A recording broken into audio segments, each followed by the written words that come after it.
الحمد لله رب العالمين والعاقبة للمتقين والصلاة والسلام على سيدنا ومولانا محمد وعلى آله وصحبه أجمعين.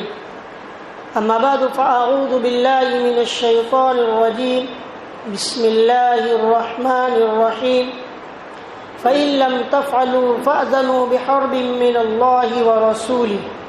صدق اللہ العظیم.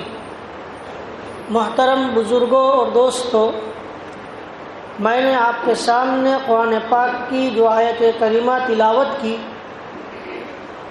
اس آیت کریمہ میں ایک گناہ کی طرف اشارہ فرمایا اور اس گناہ کی جو سزا اور جو وعید قرآن پاک نے بیان فرمائی. شاید جتنے بھی گناہ ہیں، کسی گناہ کے اوپر اللہ رب العزت نے اتنی سخت وعید بیان نہیں فرمائی.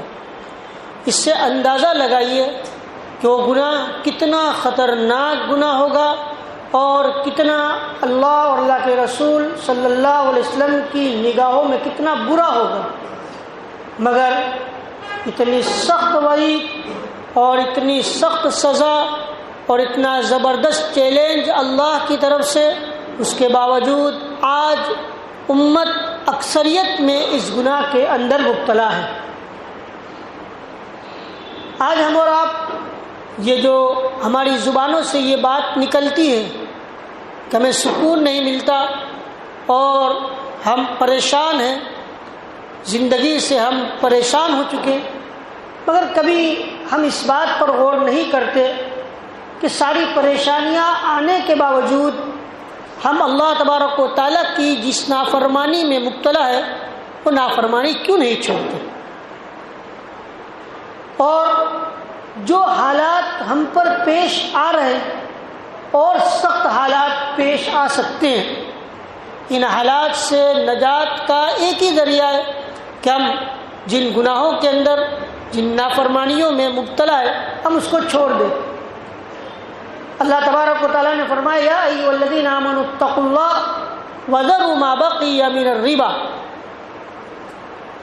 کہ ایمان والو تم اللہ تبارک و تعالیٰ سے ڈرو اور سود کو چھوڑ دو، انٹرسٹ. یہ اتنی خطرناک برائی اور اتنا خطرناک گناہ، مگر آج امت مال کی محبت میں اور بینک بیلنس کو بڑھانے میں اور اپنی دنیاوی اسباب و راحت کو پیدا کرنے کے لیے سود کے اندر اترتا چلا جا رہا ہے. اور وہ یہ سمجھتا ہے جب تک میں اپنی تجارت میں انٹرسٹ نہیں لوں گا وہاں تک میری تجارت بڑھ نہیں سکتی. ایک ہمارے ذہن میں گھس گیا، مگر ہم نے اتنی سخت چیلنج شاید قرآن پاک نے کسی گناہ کے اوپر نہیں کی. اللہ تعالیٰ فرماتے چھوڑ دو، فَإِن لَّمْ تَفْعَلُوا، اور اگر تم نے نہیں چھوڑا، سودی لین دین کو نہیں چھوڑا، فَأْذَنُوا بِحَرْبٍ مِّنَ اللَّهِ وَرَسُولِهِ، تو پھر تمہیں اللہ اور اس کے رسول صلی اللہ علیہ وسلم کے ساتھ اعلان جنگ. کون جنگ کا اعلان کر رہا ہے؟ اللہ رب العزت. ذرا بتائیے دنیا کے اندر کس کی طاقت ہے؟ کون کہہ سکتا ہے کہ میں اللہ سے مقابلہ کر سکتا ہوں؟ اور کون یہ بتا سکتا ہے کہ میرے اندر یہ طاقت ہے کہ میں اللہ کا مقابلہ کر لوں گا؟ اتنی بڑی ذات جس کے قبضہ قدرت میں سب کچھ ہے، وہ کہہ رہا ہے کہ اگر تم نے سودی لین دین نہیں چھوڑا میں تمہارے ساتھ اعلان جنگ. آج دنیا کے اندر جتنی پریشانیاں آ رہی ہے یہ اسی لعنت کی بنیاد پر ہے. اور جو انسان اس کے اندر مبتلا ہو گیا وہ گویا ایک پانی کے بھنور کے اندر آ جاتا ہے اور ایک کیچڑ کے اور دلدل کے اندر پھنس جاتا ہے کہ اس کا نکلنا اس کے لیے مشکل ہو جاتا ہے. اس لیے کہ ایک کے دو، دو کے چار اور زیادہ دکھتا ہے.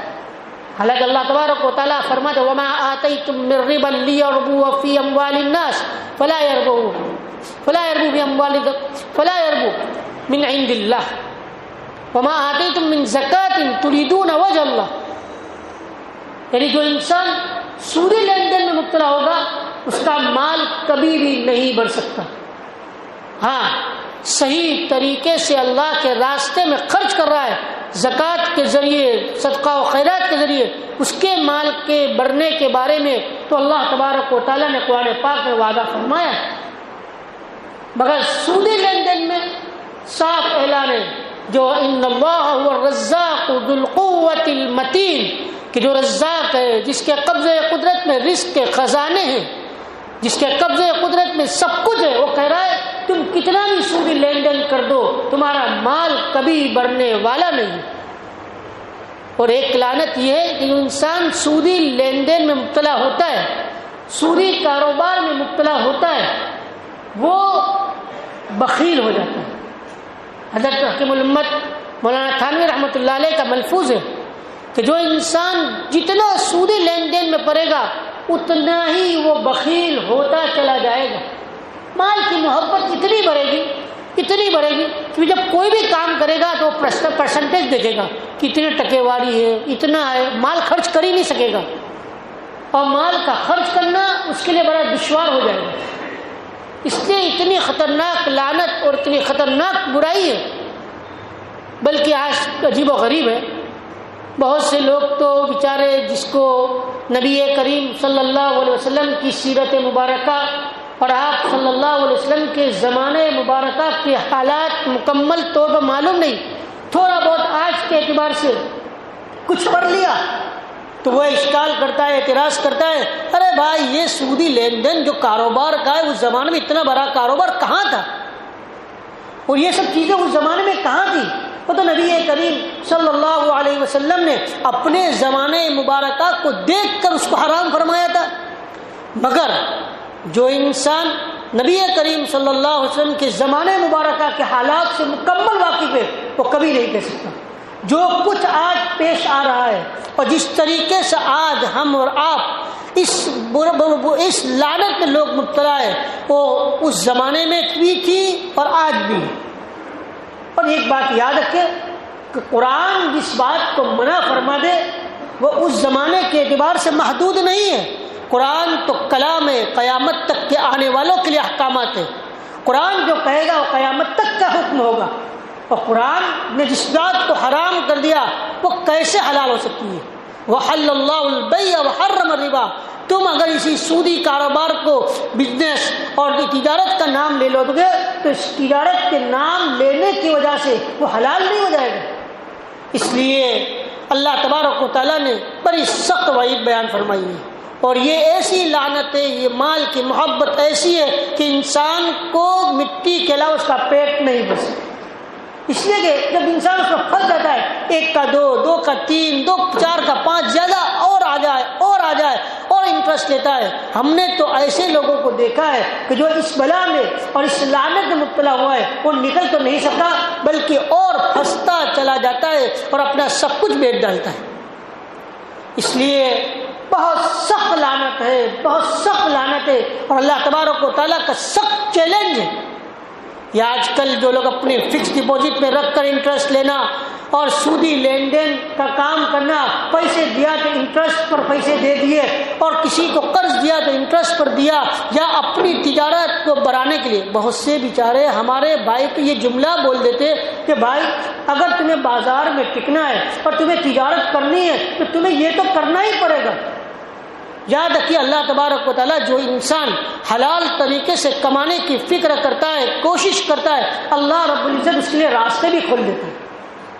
اس کے لیے ایسے ایسے راستے کھل جاتے ہیں اس تاجر کے لیے کہ بڑے بڑے سودے اس کے لیے آسان ہو جاتے ہیں، کیونکہ اللہ نے صاف وعدہ فرمایا وَمَن يَتَّقِ اللَّهَ يَجْعَلْ لَهُ مَخْرَجًا، جو اللہ سے ڈرتا ہے اللہ اس کے لیے راستے پیدا فرما دیتے ہیں، راستے نکلتے چلے جاتے ہیں۔ مگر جو نہ چاہے اور جو اس کے اندر پھنس گیا اور اس لعنت کے اندر مبتلا ہو گیا اور وہ نکلنے کی فکر نہ کرے، اصل بات یہ ہے کہ ہمیں اللہ تبارک و تعالیٰ کے اس بات پر یقین نہیں، اور نبی کریم صلی اللہ علیہ وسلم کی اس فرمان پر یقین ہے۔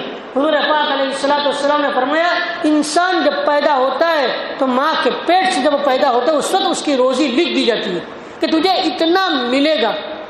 اب چاہے انسان حلال طریقے سے لے چاہے حرام طریقے سے لے، مگر ہمیں تو جو سامنے دکھتا ہے نا وہی ہماری نظر میں آتا ہے. ہم سوچتے ہیں کہ ہم نے اتنے لاکھ جمع کرا دیے، اب اتنا ہر مہینے ہمیں ملتا رہے گا. کیا مقصود ہے؟ اصل میں سودی لین دین والا کیا ہوتا ہے؟ اس کو بغیر محنت کے کھانا ہوتا ہے. پیسے رکھ دیے بغیر محنت کے اس کو ملتا رہے. اور آج کل بتایا جائے کہ یہ ناجائز ہے، یہ سود ہے، اتنا مشکل پڑتا ہے اس سامنے والے انسان پر کہ گیا اس پر پہاڑ گر گیا کہ بھائی آپ جس کاروبار میں مبتلا ہے وہ کاروباری سودی ہے. آپ جو سودا کر رہے ہو، جس طرح لین دین کر رہے ہو، یہ سود ہے، یہ ناجائز ہے. بڑا مشکل ہوتا ہے کیونکہ مال کی محبت گھس گئی ہے. اس لیے میرے محترم بزرگوں دوستو، اللہ تبارک و تعالیٰ نے صاف صاف منع فرما دیا ہے سودی لین دین کو. اس لیے ہمیں چاہیے کہ ہم اپنے علماء کرام سے ایک ایک بات پوچھ کر لیں، کہیں ایسا نہ ہو کہ کوئی روپیہ حرام کا ہمارے حلال میں مل کر ہمارے حلال کو بھی تباہ و برباد نہ کر دیں. اس لیے بہت سخت چیلنج ہے، بہت سخت وعید ہے اس سودی لین دین پر. اللہ تبارک و تعالیٰ مجھے بھی اور آپ سب کو اس سودی لین دین والی لعنت اور اس منحوس سے ہمیں ہماری اور آپ سب کی پوری حفاظت فرمائے. وآخر دعوانا الحمدللہ رب العالمین.